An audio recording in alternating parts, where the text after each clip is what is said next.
Welcome back to the Badass Reset Club. I am your host, Heather Yancey. And do you find yourself getting the sniffles, the coughs, the colds just a little more frequently in the winter? If so, this podcast is going to help you to navigate those waters. Now, we need to understand that there are two very different seasons in life. There's a season when you might have little kids that are exposed to everything from daycare to the classroom. And then we hit adult life. And that means we're a little bit older. And what happens is as we age, our immune system gets a little more vulnerable, particularly during menopause. Because when we have those hormonal changes, they're going to impact our immune function. So, not all bad news. Research shows we can significantly enhance our resilience through lifestyle interventions. So, that's what I'm going to share with you today. I have been in the trenches. I have had 3 young kids that got exposed to everything. And I was also a first grade teacher. So I myself was in the soup, the sick soup all winter long.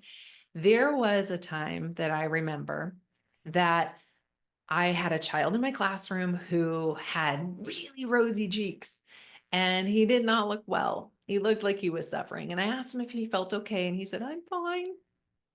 Well, it turned out he had hand, foot, and mouth disease. He had that slap cheek look. He was sick. And shortly thereafter, I got a mystery illness because what happens in children can look really different in adults. So for me, I had 2 legs that looked like tree trunks. There was a doily rash all up and down my legs that hurt. I had a fever. I felt like I got hit by a truck. And I did what most people do. I went to the urgent care. Well, they quickly diagnosed me with having a severe allergic reaction to something. They shot me full of steroids and sent me on my way. And for 3 weeks, I had a fever and a rash on my very swollen legs, and I did not feel good. It was then that my dad read an article in a newspaper in Arizona. And he called me to say, "Heather, there's a teacher in Arizona who has very similar symptoms. And she has Fifth disease, also known as parvovirus, also tied into the same family as hand, foot, and mouth disease." And so, sure enough, I went to my doctor. They did blood work, and that is what I had. And I got the right protocol for it. Things moved on. This just goes to show that these different stages of life affect us very differently. Same thing as getting chickenpox as a 30-year-old on New Year's Eve in Vegas. Very sick compared to when kids get the chickenpox and they just seem to like blow right through it. Our immune systems change as we age. But I want to share with you, there are 2 things that we can do. And this really came to light because I have a few clients that I'm working with who seem to be picking up one thing after the next, after the next, after the next. And I want more people to understand that you have the power to help this to go better. So don't let this winter be something that you're suffering through. Let this empower you to take the actions to help yourself. So the muscle immune connection, this is real. Skeletal muscle produces myokines. And these myokines are like exercise hormones. They are going to help enhance your immune function, meaning they're going to help the function of your immune system to work better. There was a study, now this one is about 5 years old. There was a study done that showed that muscle contractions during exercise mobilize immune cells and reduce inflammation. And that kickstarted a whole bunch of other studies on skeletal muscle. And we are now seeing this really cool information coming out that we can help to reduce inflammation just by contracting those muscles. And when we put load on them, when we start to lift heavy, we are getting not only stronger, not only looking better, but we are changing like system by system by system, your immune system being one of those systems. So really cool information coming out, and there's just more and more stuff coming. Regular strength training can reduce the risk of respiratory infections in up to 20 to 30%. This came from a Harvard study, and they looked at menopausal age women. So it was like 45, 46 to 60. Those numbers, you can reduce your respiratory infections 20 to 30% by regular strength training. Now, what does that regular mean? We're going to talk about that. I'm going to let you know what is the prescribed amount so that you understand, because it's not just one time a week. That is going to help with some things, but that's not going to do it if you want to really help your immune system. And then when we look at the immune system through a muscle perspective, we need to be focusing on things like compound moves. So you got to think about moving through multiple joints like squats and deadlifts, the pushing and pulling exercises, those things that build functional strength. Those are your compound movements. And the other piece of that is it has to be a progressive overload. So you can't just go into the gym and do the same thing over and over with those light weights and do a million reps. I'm sorry, I know we love those like style of classes because they can be really fun and you feel like your muscles are burning. We have to lift heavy to elicit this response. And we'll talk about what lifting heavy means too. So we also have the menopause factor that comes into play as well. So when we're thinking about what can we do lifestyle, we have to understand that, we've got the declining estrogen, and that is also affecting our immune response. There is a research paper done from Immunity and Aging, and it shows that women in perimenopause and menopause have increased susceptibility to infections. And really, again, it's just that drop in estrogen that is affecting the immune response. So strength training can actually help maintain the bone density. We know that, and the muscle mass. And this is really crucial during the transition as our hormones are starting to change. We've got to make sure that we're giving the right response or the right stimulus to get the right response. So we've got to say no more to the light, fluffy million reps. We have to learn how to really strength train. And not only does it help us with, the bones and the muscles, but we got to regulate the cortisol levels because those get disrupted in menopause. And when you've got jacked up cortisol, that can affect the immune system as well. So let's talk about how can we break down something that's going to be beneficial for strength training to help our immune systems. The recommendation is 2 to 3 times a week. You might already be doing that, but maybe you're not doing it where it's really a progressive overload, meaning that you're seeing change over a phase. Most phases are 4 to 6 weeks. You're going to be doing, I hate to break it to you, I used to coach at those fun, wild party in a box places where you would do a different workout every time you went. They're so much fun. Yes, you're getting good benefits from that, but you're not having a progressive overload. You have to do the same kind of workouts. So some women consider that to be boring, but you guys, the boring basics are what work. That's it. You have to do those same movements and you have to see yourself getting stronger through them. Meaning maybe you can lift more. Maybe you can slow down your time under tension. Maybe the volume gets bigger. So maybe instead of 3 sets, you're now able to do 4 sets of 8. You want it to be at least 2 to 3 times a week. If you're already doing that, go 4 or 5. Just make sure you have enough recovery for your muscles in between. If you're brand new, you're going to start with 2. And you're going to make sure that you have days off of recovery in between. You want to make sure that you're lifting smart, that you're training smart. So one of the things that I am really particular about is measuring my clients that I work with for symmetry. I get out my Align Smart technology. I measure 20 bony landmarks, and I make sure that their bodies are ready to take on load, because maybe they've got some hips that are off. Maybe they have one side of their hips higher or their shoulders higher. And I know that's going to impact the spine. It's going to impact the muscles. They're not going to feel good if I put load on them. So we start with body weight, and that is a form of strength training too. And you'll see that with body weight, you go from body weight to maybe bands and lighter weights to progressing on. So that's another way that you see progression. All progression should be tracked. You should have some way of tracking it, whether in an app in a journal, making sure that you're feeling stronger as you go, that you're able to change something in that phase.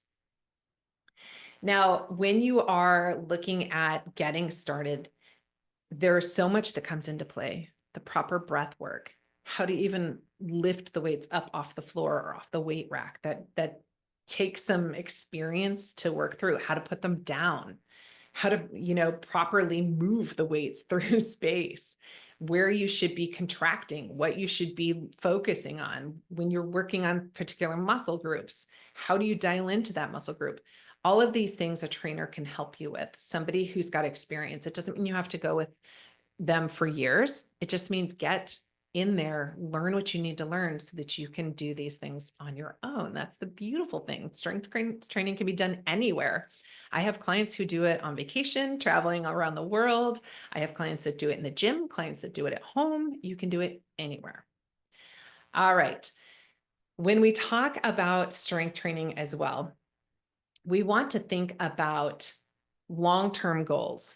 So your long-term goals as a midlife woman, if that is you listening to this, I want you to think about maintaining your muscle mass and working on growing it.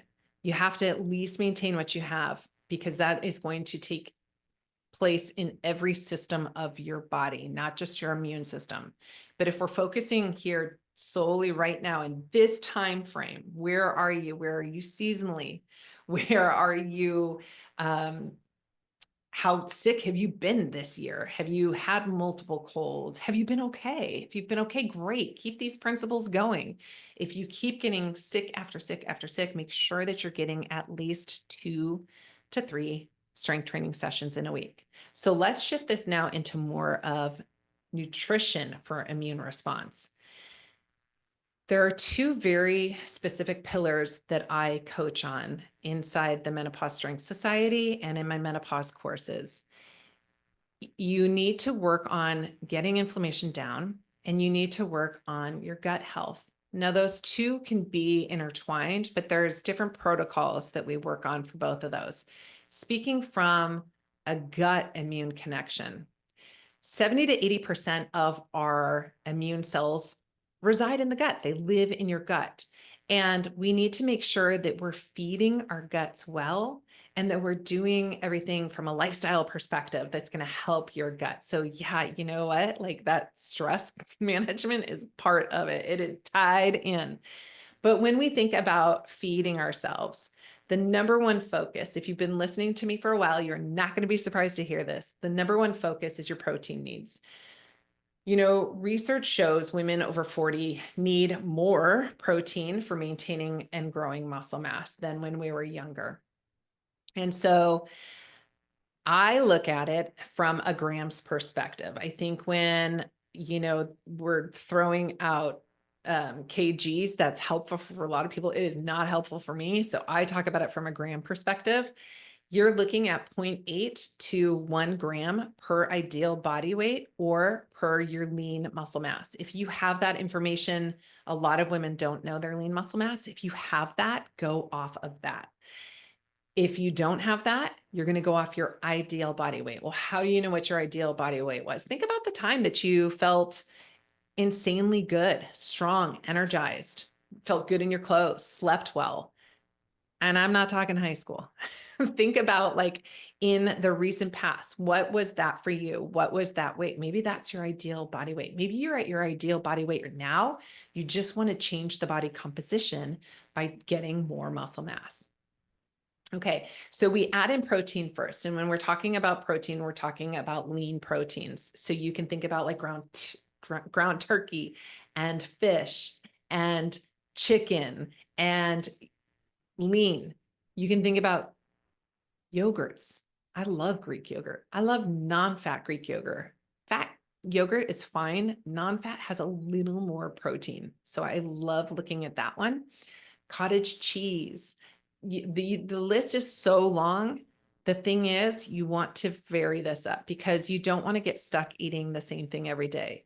There's like a meme for the bodybuilders that all they ate is chicken and broccoli and a sweet potato. You don't want to be doing that. You want to make sure that you're getting a variety. So as you're laying out your proteins for the week, can you get 3 different proteins in for dinner? Can you think about the variety? Along with that, we're going to introduce the anti-inflammatory foods. And so anti-inflammatory foods are going to do 2 things. They're going to support muscle recovery and they're going to support your immune function. So think about berries, think about fatty fish, think about leafy greens, think about fermented foods for your gut health. Fermented foods are what we call prebiotics. So onions, garlic, asparagus, artichoke. When we think about leafy greens, we're getting extra vitamin C and folate. When we think about our fatty fish, we're thinking about our omega-3s. There's so many different micronutrients that we're after. And the way that we're going to get those micronutrients to support our immune function is to make sure that we have a variety. So could you get 2 different kinds of vegetables with each meal a day? Not every single day, but maybe you're trying to get to 20 different vegetables this week. You're working your way around that produce section like a boss. You're just investigating. What do I like? What haven't I tried? Look up a recipe. Things have never been so easy to look up and make. So get after it that way. The Mediterranean diet in particular shows benefits for immune health in midlife women. It seems to be the ideal picture for getting your protein, your healthy fats. And what's not in the picture of a Mediterranean diet, I'm not prescribing to Mediterranean diet per se, because I don't really prescribe to any particular diet. But when you look at the Mediterranean diet, it's just eliminating the heavily processed foods and the sugars. That's it. They're eating real foods and they're eating the foods that are going to support a midlife woman, especially when we look at immune health. So then we've got to think too, what else goes along with this? Well, the lifestyle integration that is going to go along with it every single time. So stress management comes into play. You can get stress management through exercise. Sometimes we look at exercise as, oh, that's too stressful. You're stressing your body. No, we're getting managed stress when we exercise. Your sleep quality is going to impact both your muscle recovery and your immune function. So it's not how long did you sleep? I said quality. So you want to make sure that you're working on getting good, solid sleep when you get into bed. And there are many ways that we can work on that. The importance of recovery and not overtraining. I am hoping that we're getting on board with this. I'm hoping that we're seeing that as we strength train more, maybe we're not doing as long of cardio sessions, and then we're getting that proper recovery because you're not pushing, you're not overtraining. And then building sustainable habits that work for busy schedules. So as of this recording, it is January. Every single woman that I work with is insanely busy in January. There is something about the work balance that's a little bit wonky. I don't know if it's because we're coming off the holiday season, but it is a busy time. So we've got to get these sustainable habits. That means you don't have to work out for an hour. You can work out for 20 to 30 minutes and you can still gain muscle mass. When we are looking at common obstacles, that time comes into play. Your energy levels come into play. Joint concerns come into play. We got to even look at our motivation. Are we driven purely from a aesthetic purpose? Do we just only want to look good? I'm hoping that we're getting to the point that no, we want to feel good too. And so feeling good means you got to do these things. We're going to focus on what we can control with the lifestyle interventions. You got to build that muscle mass and you've got to feed the engine well to keep it chugging. The other stuff is going to be important too, but those are 2 things that we can work on. So if you feel like you are coming down with everything under the sun, step back, take a look at what am I doing for my workouts? Am I getting my 2 to 3 strength trainings in a week? Am I strength training appropriately? Am I creating that response? And what am I feeding myself? Am I really giving my gut microbiome this big, huge deli variety of healthy, nutritious foods? If you are in need of help of where to go, I have two things that will help you. There is, if you want to look at how are you doing with your protein needs, I have information on setting up macros for you. Macros are not for everybody and they are not for a long time, but they are a great way to see what am I getting? How are my micronutrients looking? What am I eating? That is going to be really helpful. I have that for free for you. And I also have a 4-week strength training program for midlife. And those I will put into the show notes. Grab them, get some help with it. But if you are feeling sick right now, let's just address this right now. Should you work out when you're feeling sick? If you're like, yep, I'm on my third cold of the season, I'm going to tell you this. You have to go off of your energy. Sometimes energy begets energy. So if you're feeling drained and run down and you think, I don't know, maybe moving is going to help me feel better, I always recommend try. Get up and go for a walk, see how you feel. And in 5-10 minutes, if you don't feel good, go back. If you're starting to come alive and you're feeling better, then yes, energy begets energy. And maybe you just needed that shove, you needed more oxygen, and maybe you're going to go to get your strength training workout, but you're going to dial down a little bit until you are feeling 100%. So it is one of those, you have to be the detective. You have to figure that out for yourself. If you're sick right now, from a nutrition perspective, no alcohol, no sugar, no processed foods.